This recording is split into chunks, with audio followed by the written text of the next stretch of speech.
যে মহাকাশ চলছে তা যেন না হয়, আমাদেরকে তা লক্ষ্য রাখতে হবে। সেই দায়িত্ব আমাদের। আজকে আমরা এই সভা থেকে আপনাদের সকলকে আহ্বান জানাচ্ছি, দেশে একটি শান্তি শৃঙ্খলা রক্ষা করে দেশের মানুষের অধিকার আদায়ের জন্য এই তত্ত্বাবধায়ক অন্তর্বর্তীকালীন সরকারকে আমরা সহযোগিতা করব এবং এই দেশে জনগণের সরকার প্রতিষ্ঠা করে ইনশাআল্লাহ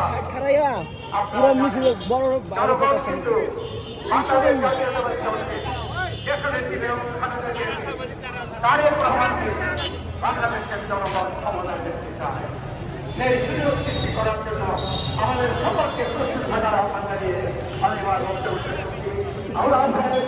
বাংলাদেশ জিন্দাবাদ, দেশনেত্রী জিন্দাবাদ, তারেক রহমান জিন্দাবাদ, জনগণ এবং